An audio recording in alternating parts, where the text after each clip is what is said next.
Hello, welcome back to Kim Reads. Chapter 4 of Kit Learns a Lesson. Kit's Hard Times. Kit!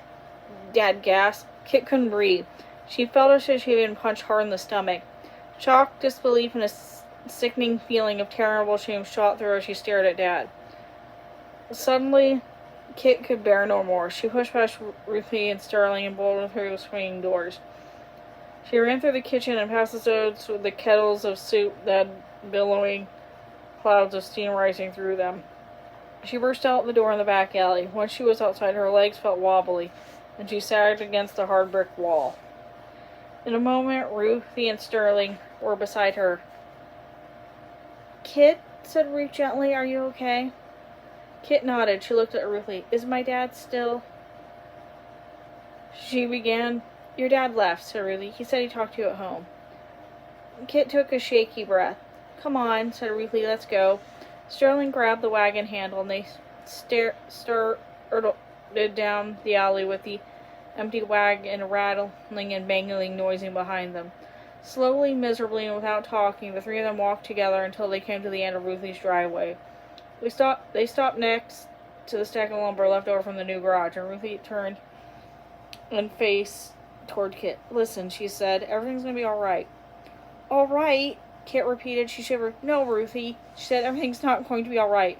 My father hasn't been going to job interviews. He's been going to a soup kitchen.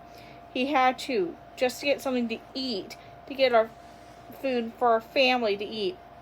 Kit's voice shook. "Dad's not going to get a job here in Cincinnati. Maybe he have a better chance of finding one in Chicago. I guess," Kit faltered, then went on, I guess I hope now he will go." "No, you don't," said Sterling in his husky voice. Kit frowned. "What do you know about what I want?" She said. "Your father's in Chicago sending you letters with money stuck in them." "No," said Sterling. His gray eyes looked straight ahead at Kit. "He isn't." "What are you talking about?" asked Kit. "I saw the money." "That was my $20, Sterling said. "My father gave it to me before he left. He told me to save it for an emergency." Sterling sighed, and then he poured out the whole story. "My mother hasn't been able to pay any rent since we moved in," he said. "I offered her the $20 lots of times, but she always said no. And then a few weeks ago, she told me that we were going to have to leave her house.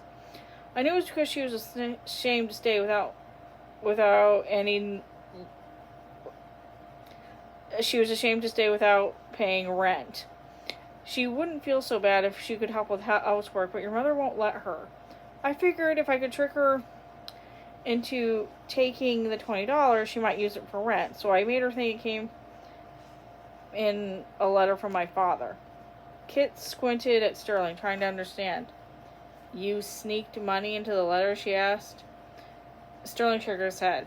"No," he said, "it's worse than that." He paused. "I wrote the letter myself. I typed it on my typewriter." "What?" Kit and Ruthie asked together. "The truth..." Sterling hesitated. "The truth is, I don't know where my father is," he said, "but I'm pretty sure he's never coming back to my mother and me. He flew the coop, as Roger said." "Oh no," Ruthie sighed. Kit felt her hands clench into fists. "So that's how I know you don't want your dad to go away, Kit," said Sterling earnestly. "No matter what, it's better to have your dad at home.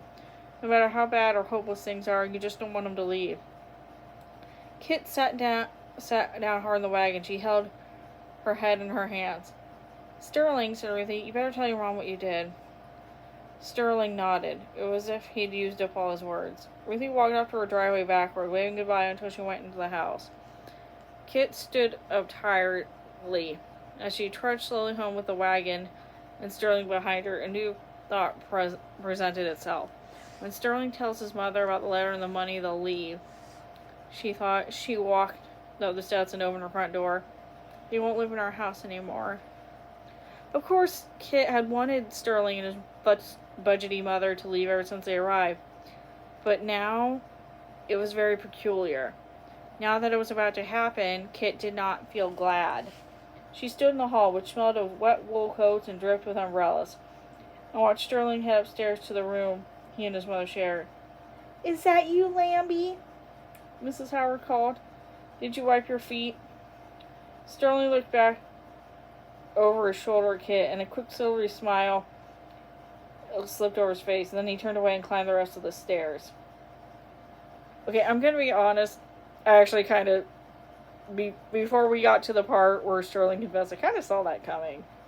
Anyway, slowly, Kit took off her coat and headed upstairs to change out of her school clothes. As she passed my mother and Dad's room, the door opened. Kit said, "Dad, come here, please. I'd like to talk to you." Kit went in and sat on the desk chair. "I've already told your mother about what happened today," he said. "I owe her an apology, and I owe you and Charlie one too. I'm sorry I misled all of you. I should have told you what I was really doing." Dad walked over to the window and looked out.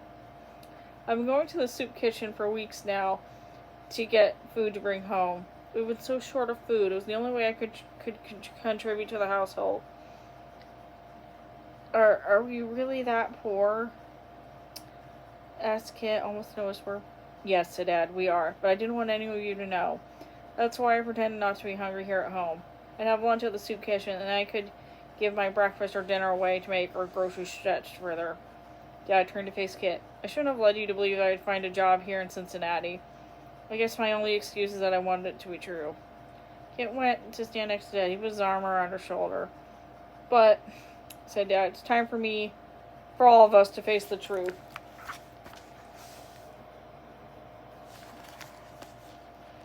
And the truth is that there's nothing for me to do here. There's no point in studying the want ads in the papers every day for a job that's never going to appear. So your mother and I have decided I'm going to Chicago." "Oh, Dad," cried Kit, "you're not going to Chicago because of the letter of Sterling's father, are you?" "Because—" Dad held up his hand to stop her. "I'm going," he said, "because there's no alternative. We don't have a room in the house to take in as many boarders as we need. If I go to Chicago, maybe I can find a job and send a little money home." "I don't want you to go, Dad," Kit said desperately. "You have to write me and tell me what happens after I leave," Dad said, smiling a small smile. "It'll be like the old days. Remember the newspaper you used to make for me? I love them so much. When I'm gone, will you write me newspapers and send them to me so I won't feel so far away?" Kit nodded slowly. "That's my girl," said Dad. "You were my reporter during the good times. I need you to be my reporter during the hard times, too." "Hard times," thought Kit dully as if she left Dad and walked down the hallway. The odor of onion frying rose up from the kitchen, and Kit knew that Mother must be making another one of those odd sauces she made so often nowadays. One that was meant to stretch a small piece of meat to feed a crowd.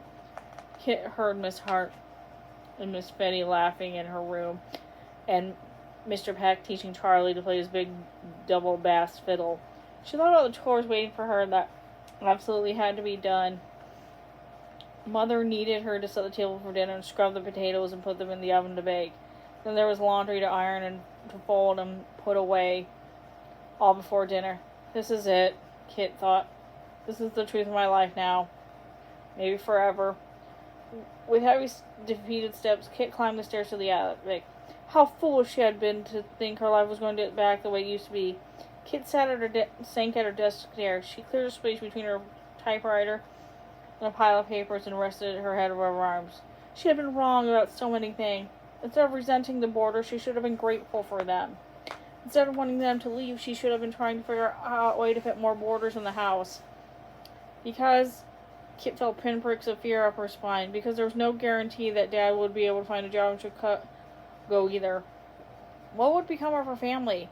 How would they have enough money for food and clothes and heat? Would they be so bored they'd be kicked out of the house? "Oh, I wish we had room for more boarders," Kit thought passionately. Then Dad could stay. If Ruthie's right about wishes, then you have to work hard to deserve them, and I promise to work as hard as I possibly can to make this one come true. Kit felt a drop of water on her hand. She looked up and saw a new leak on the roof, right above her head. Drops of water plopped onto the papers next to her. Kit saw that the drops had blurred one of her treehouse sketches. "Oh, what difference does it make?" she thought, shoving the papers aside. "Dad won't be here to build it. There's no use for the sketch or Ruthie's lumber now." Kit sat bolt upright. "Unless... Wait a minute. Treehouse? Boarding house?" Suddenly Kit had an idea. All through dinner, Kit was distracted, thinking about her idea. The more she thought about it, the better she liked it. As soon as they were alone in the kitchen, washing the dishes after dinner, Kit presented her idea to Mother. Mother, she said, I've been thinking. Ruthie's father has had a stack of lumber left over from their new garage. He said Ruthie and I could have it to build a tree house. But I bet he wouldn't mind if we used the lumber to fix up Charlie's sleeping porch instead. If we made it nice enough, then maybe Mr. Peck would move in with Charlie. And then, Mother asked, then maybe we would put 2 more boarders in Mr. Peck's room, said Kit. We could certainly use the money, said Mother. She sighed tiredly, but I don't know if I could handle the extra work that 2 more boarders would bring. Her face looked sad, especially after your father leaves. How about asking Mr. Howard to help you with the housework instead of paying rent? Asked Kit. I'd still help too, of course, but Mrs. Howard is a crackerjack cleaner. Mother shook her head. I'm not sure she'd agree to that, she said. Oh, I think she would, said Kit. Sterling says she wants to help. Mother was quiet for a thoughtful moment. Then she said, Kit, dear, it's very ingenious of you to have thought of all this. And it would be very nice of you and Ruthie to sacrifice your treehouse lumber. But I'm afraid lumber for the renovation is not our only problem. We don't have money to pay a carpenter. Who'd do the work? Kit sighed and sat down at the kitchen table, discouraged. And then suddenly, she and Mother looked at each other. They both come to the same idea at the same time. Together they said, Dad! Dad could do it, said Kit. He'd be great at building things. Yes, agreed Mother, but the idea would have to be presented to him in just the right way. Now that he's decided to go, it would be hard to change his mind. Kit grinned from ear to ear. You'll leave that to me, she said, full of enthusiasm. I have a great plan. Mother smiled at last. All right, she said, give it a try. Thanks, Mother, said Kit. She hugged Mother and then darted out of the kitchen and flew up the stairs 2 at a time. She couldn't carry out her plan alone, but she knew how to ask for help. Kit knocked on Sterling's door. Yes, said Mrs. Howard. When she opened the door, Kit saw that the room was neat as a pin. May I speak to Sterling? Asked Kit. Mrs. Howard began to say no. He's very tired, but then Sterling appeared from behind his mother. Sterling, said Kit, looking straight at him. Will you help me? Yes, said Sterling immediately. It was as though he'd been waiting for Kit's question for a long time. The next morning, when Dad sat down to his breakfast, this is what he saw at his place.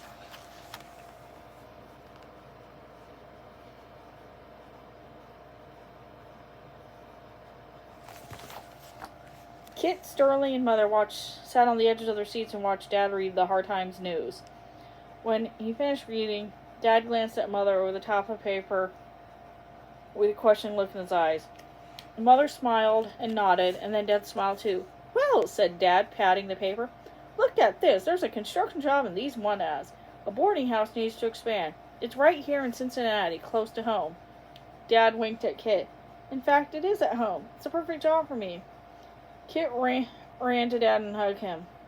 So you'll say, hey then? Yes, said Dad. I'll go talk to Ruth's father about the leftover lumber today. He handed Kit's newspaper to Mrs. Howard. I think there's a job here that might interest you, Mrs. Howard, he said. Mrs. Howard read the one ads and exclaimed, My land, there is. She turned to Mother. I'd love to help with the housekeeping, she said. I'm very good at dusting. I've noticed the hallway upstairs. That's Kit's job, Mother interrupted politely. But with 2 more boarders moving in soon, there'll be plenty to do. I'll be glad to have your help. I'll start today, said Mrs. Howard. Kit stood next to Dad and looked around the breakfast table as the newspaper was passed from hand to hand. Charlie and Mr. Peck were laughing and talking together about being roommates. Miss Hart and Miss Finney were beaming at her, looking as if they were brimming over with the stories to tell. Suddenly she heard a quiet voice next to her say, Happy Thanksgiving, Kit. It was Sterling. His gray eyes were shining. Kit smiled. Happy Thanksgiving, Sterling, she said.